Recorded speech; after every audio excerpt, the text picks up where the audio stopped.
ရှင်ဒါလေးကတော့ဒီနေ့ဒီညီမလေး2ယောက်ပဲဖြစ်ပါတယ်သူတို့ကတော့အမွာလေး2ယောက်ပဲပေါ့နော်ဒီနေ့မှာတို့တို့ရဲ့အိတ်ခမ်းကိုလိုက်ကြပြီးမှပဲဖြစ်ပါရှင်အဲ့တော့စောက်ထကြည့်ပေးပေါ့နော်သူကအမွာဆိုတော်တော်စင်ပါတယ်အဲ့တော့စောက်ထကြည့်ပေးပေါ့နော်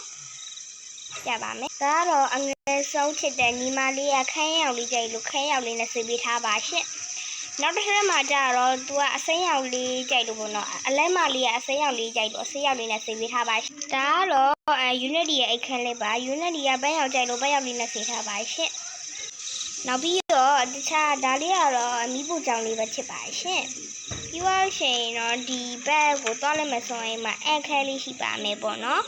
ဒါလေးကတော့နောက်ဖေးပေါက်ကထွက်တဲ့နောက်ဖေးပေါက်လေးပဲဖြစ်ပါရှင်နောက်ထပ်နေရာလေးလက်ကြပြီးပါမယ်ပေါ့နော်အိတ်ကတော့ဒီဘက်မှာကြတော့ဒီမှာရေချိုးကဲအိမ်တာလေးရှိပါတယ်ပေါ့နော်ဒီအေးလေးမှာညီမ2ယောက်နေတာဆိုညီမ2ယောက်နဲ့unity နဲ့နေတာဆို3ယောက်ပေါ့နော်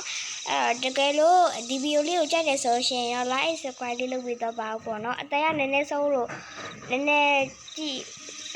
နားထောင်လို့မကောင်းလို့ sorry ပါနော်နောက်ထပ်ဗီဒီယိုတွေထပ်တင်ပေးပါမယ်ရှင်